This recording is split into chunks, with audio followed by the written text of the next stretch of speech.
Toutes les grandes entreprises que vous voyez aujourd'hui ont commencé par une simple idée. Mais une idée seule ne suffit pas. Il faut un projet bien élaboré et un investissement bien maîtrisé. Aujourd'hui, c'est facile de dire dans quoi on veut entreprendre, dans quelle activité on veut se lancer, mais pour savoir et comprendre ce qui se fait réellement sur le terrain, vous devez bien élaborer votre projet.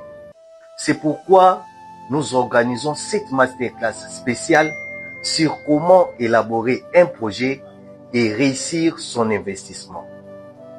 Pendant cette formation, vous allez découvrir les étapes techniques indispensables pour construire un projet solide avec les modules que vous voyez sur la fiche.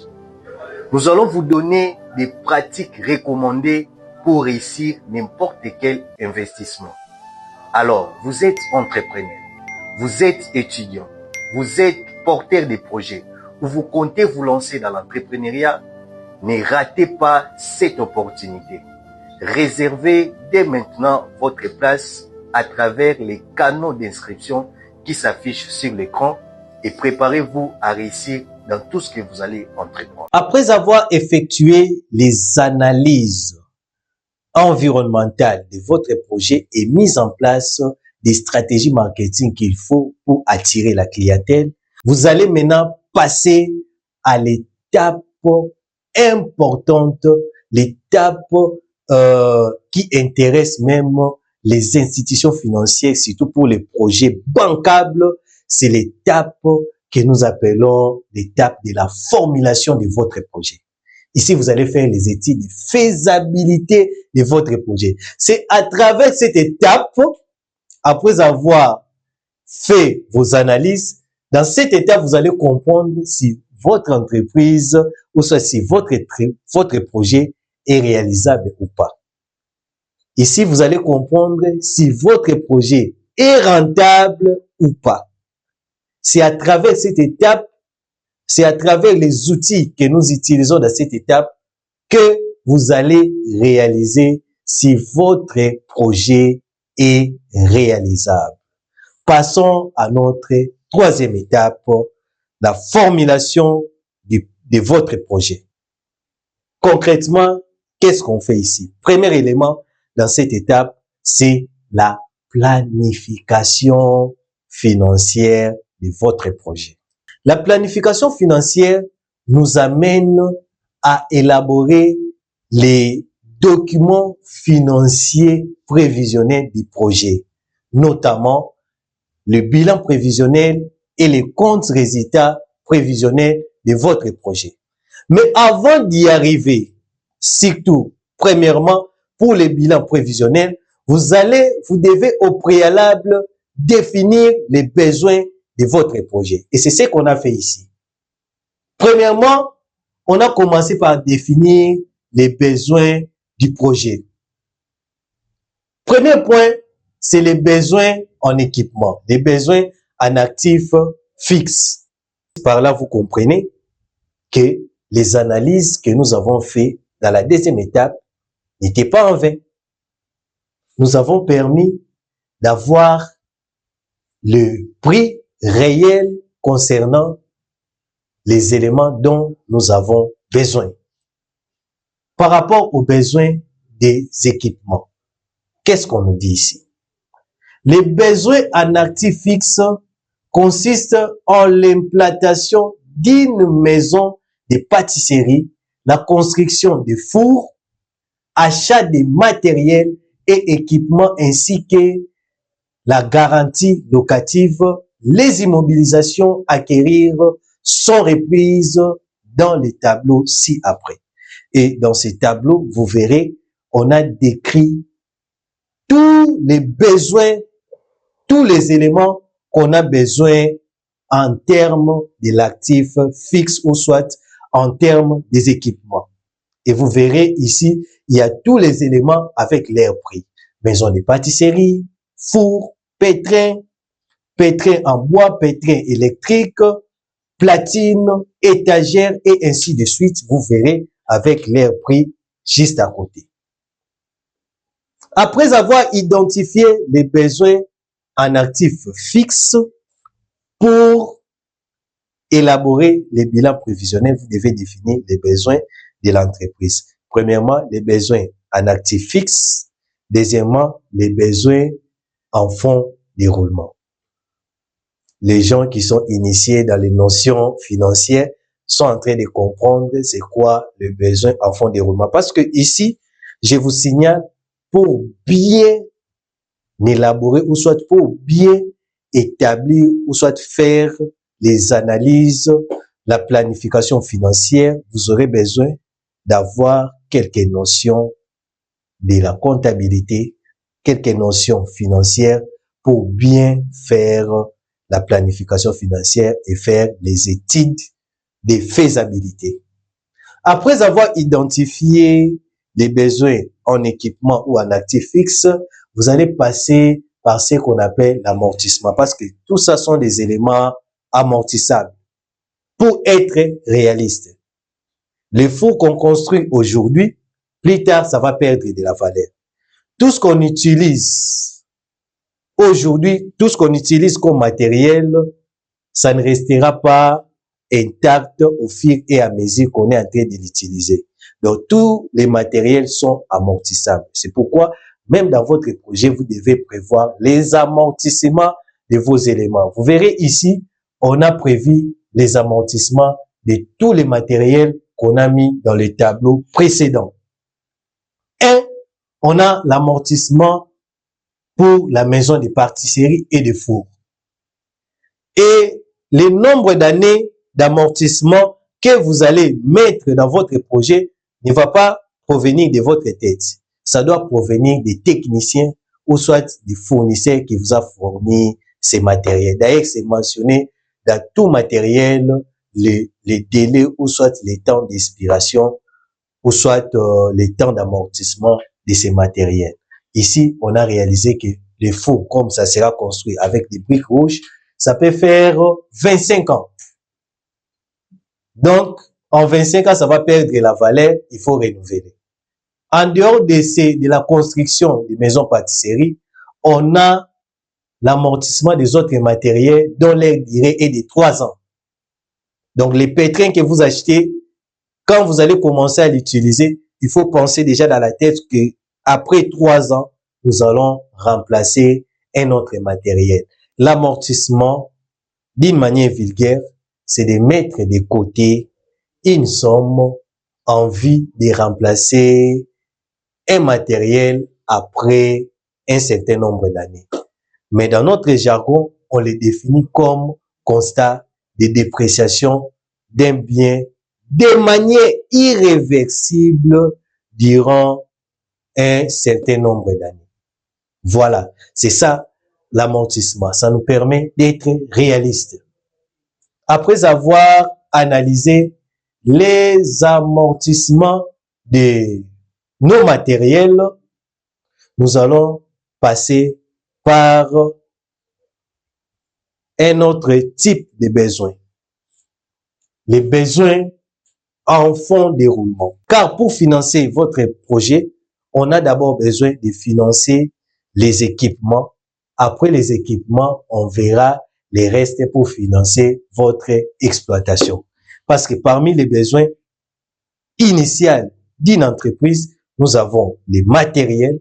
Après avoir financé les matériels, il y a l'exploitation. C'est ce que nous appelons le fonds de roulement. Donc, les restes d'argent qui restent pour l'exploitation de l'entreprise ou soit pour le fonctionnement des activités. Les besoins en termes de fonds de roulement nous a permis d'avoir les éléments ci-après. A. Les achats des stocks. Vous comprenez, ce qu'on a eu au début, ça nous suit jusqu'à la fin d'élaboration de notre projet. Nous savons que nous aurons besoin de farine, du levure, on aura besoin du sel. Ça, c'est au niveau des stocks. Mais on ne s'arrête pas là. Vous voyez les éléments qu'on a besoin, c'est même les tableaux qu'on avait présentés quand on a fait l'analyse de nos fournisseurs. En termes de stock, voilà ce que nous aurons besoin. Par là, vous comprenez, tous ces éléments vont se retrouver dans notre bilan prévisionnel. Après les besoins en termes de stocks, on aura encore d'autres dépenses opérationnelles. Je m'explique. Cela veut dire, après avoir fait les achats des stocks, on doit commencer à produire. Quand on commence à produire, il y a d'autres frais, il y a d'autres dépenses qu'on va réaliser. Entre autres, on aura besoin des frais de premier établissement. Des frais d'établissement, ici, il s'agit des frais d'installation, registre des commerces, parce qu'on aura besoin de matériel administratif, identification nationale, numéro de dépôt. Quand nous allons faire des publicités, tout ça, ça ne font pas partie des stocks. Mais pour fonctionner dans l'entreprise, il y a d'autres dépenses que l'entreprise va effectuer qui doivent être prises en compte. Journal officiel, il y a décoration qu'on va faire, il y a des promotions qu'on doit faire. Et les montants réservés pour toutes ces dépenses, c'est ce qu'on a mis là et on l'appelle les frais des premiers établissements. Après cela, il y a autres charges d'exploitation mensuelle. Il s'agit des bois de chauffage et autres. On aura besoin de l'eau, de puiser de l'eau. On va payer la facture régie des eaux. Et on aura besoin de bois de chauffage pour les fours. Donc tout ça, ce sont les autres dépenses opérationnelles. Il y a des taxes, il y a aussi les charges personnelles, il faut les prévoir. Parce que les gens que vous engagez, quand ils vont commencer à travailler, peut-être que vous allez commencer à payer les transports. Ça fait partie des charges personnelles. Il y a les charges locatives parce qu'il s'agit d'une entreprise qui commence par la location et autres services, électricité, eau, vous devez les payer. Et l'ensemble de toutes ces dépenses opérationnelles nous donne 11 630 000 francs congolais. Si je reprends, vous verrez dans la planification financière au niveau de l'identification des besoins pour élaborer notre bilan prévisionnel, nous avons identifié les besoins en termes des équipements. Vous avez vu les montants. Nous avons identifié les besoins en termes du fonds de roulement que nous avons scindé à deux parties, les besoins en stock et les besoins en termes de dépenses opérationnelles. Voilà ce que ça donne à la fin. Ça nous donne les bilans prévisionnels. Déjà, à partir des bilans prévisionnels, vous comprenez si notre projet nous demande combien pour les démarrages. Vous voyez? Tous ces besoins sont résumés dans les bilans prévisionnels. Les besoins en actifs fixes, les immobilisations. Les besoins en stock, voilà, les montants est là. Et les restes, on les met dans la trésorerie pour faire des dépenses opérationnelles au fur et à mesure qu'on évolue. Qu'est-ce qu'on nous dit dans les commentaires? Le bilan initial prévisionnel montre clairement que la réalisation des projets exige une ressource durable de 44 330 800 francs congolais. Affectés comme suite.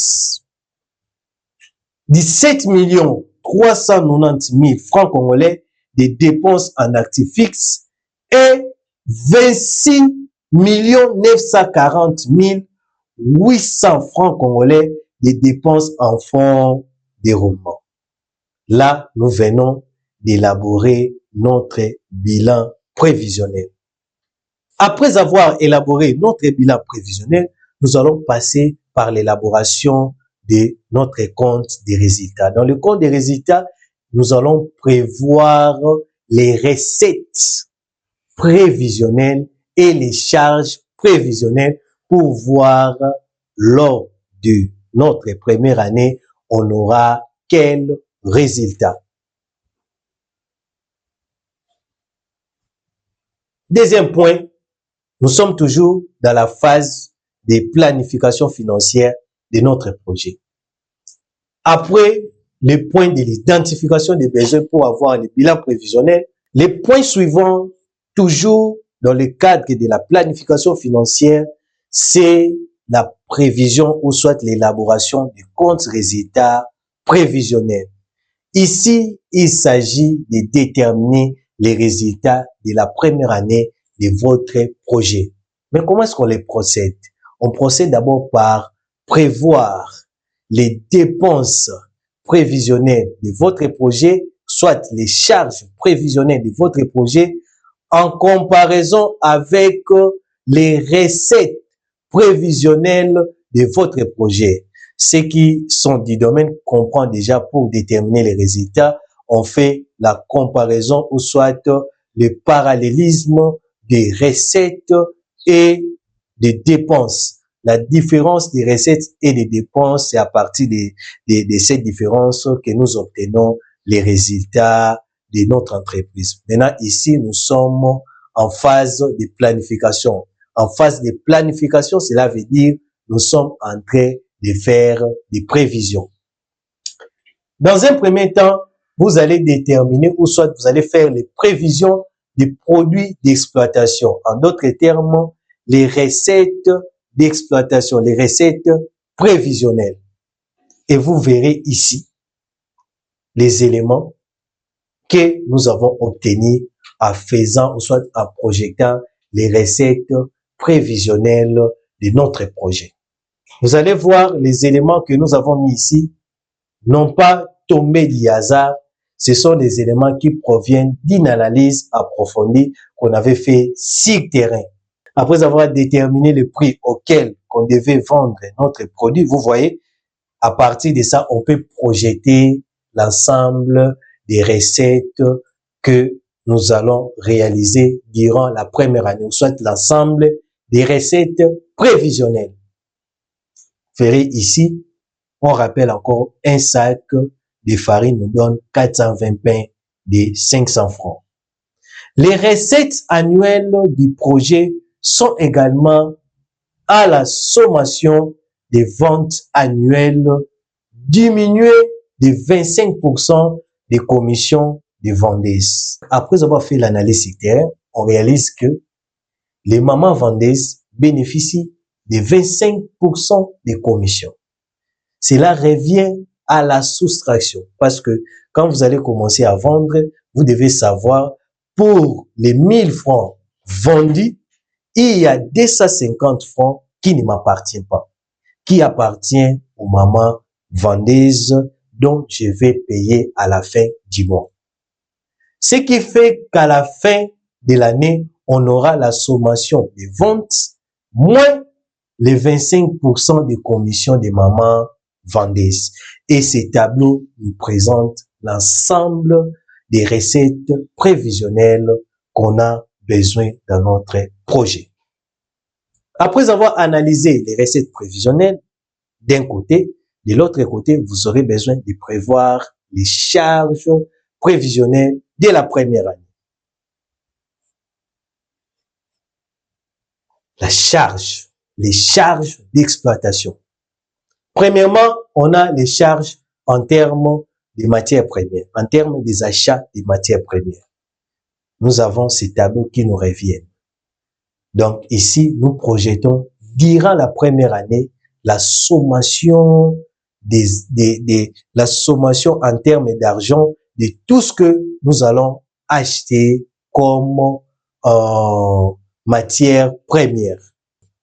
Après avoir prévu les charges annuelles en termes des achats de matières premières, vous verrez par la suite, on prévoit les autres frais annuels de fonctionnement, ou soit les autres frais de fonctionnement annuels. En dehors des achats des stocks annuels, on a les autres frais que nous allons, les autres charges qui vont nous demander de dépenser durant l'année. Premièrement, on a les frais de premier établissement. Ici, on met les montants annuels. Vous verrez que dans un premier temps, lorsqu'on était en train d'identifier les besoins opérationnels, c'était les montants mensuels. Mais ici, comme il s'agit de déterminer les résultats annuels, vous verrez qu'on a multiplié tous ces montants-là par 12. Nous avons autres charges d'exploitation, autres charges consommées, on a mis les montants, charges salariales, les impôts, taxes annuelles, charges locatives. Ici, vous avez tous les autres frais ou soit toutes les autres dépenses qu'on va réaliser au courant de l'année qui vont affecter notre résultat. Et après avoir identifié les recettes et les dépenses annuelles, nous pouvons donc établir notre compte résultat prévisionnel. Vous voyez, notre compte résultat prévisionnel. D'un côté, on a les charges annuelles. De l'autre côté, on a les recettes annuelles. Au niveau de nos charges annuelles, vous verrez, nous avons identifié toutes les charges qui sont là. Les coûts des achats des matières premières, les frais de premier établissement, les autres charges d'exploitation, les autres services consommés, impôts et taxes, charges de personnel, charges locatives et dotation aux amortissements. Parce que les amortissements sont les charges non décaissables. Mais ce sont des charges. On met l'argent de côté pour renouveler les matériels que nous utilisons. Donc, le total, vous verrez ici, il y a total des charges. De l'autre côté, nous avons le total des recettes. Et recettes moins charges nous donnent des résultats avant le paiement des impôts. Si on réduit les impôts, nous avons les résultats prévisionnels de notre projet qui est de 33 55 213,10 francs congolais. Vous verrez en bas de notre tableau de compte résultats, il y a les commentaires que nous avons mis là, qui stipulent les comptes résultats prévisionnels montrent que les projets réalisent un bénéfice annuel de 33 55 213 francs congolais. Waouh! C'est très intéressant. Ça, c'est très intéressant. Ça montre que dès la première année, les projets réalisent déjà un bénéfice. Ça, c'est le plan prévisionnel. Vous voyez, c'est très important de savoir où vous allez. Très important parce que vous réalisez que déjà au niveau des prévisions, si je respecte la marche que j'ai mis dans mon projet, j'aurai ces résultats à la fin de la première année. Toutes les grandes entreprises que vous voyez aujourd'hui ont commencé par une simple idée. Mais une idée seule ne suffit pas. Il faut un projet bien élaboré et un investissement bien maîtrisé. Aujourd'hui, c'est facile de dire dans quoi on veut entreprendre, dans quelle activité on veut se lancer, mais pour savoir et comprendre ce qui se fait réellement sur le terrain, vous devez bien élaborer votre projet. C'est pourquoi nous organisons cette masterclass spéciale sur comment élaborer un projet et réussir son investissement. Pendant cette formation, vous allez découvrir les étapes techniques indispensables pour construire un projet solide avec les modules que vous voyez sur la fiche. Nous allons vous donner des pratiques recommandées pour réussir n'importe quel investissement. Alors, vous êtes entrepreneur, vous êtes étudiant, vous êtes porteur de projets ou vous comptez vous lancer dans l'entrepreneuriat, ne ratez pas cette opportunité. Réservez dès maintenant votre place à travers les canaux d'inscription qui s'affichent sur l'écran et préparez-vous à réussir dans tout ce que vous allez entreprendre.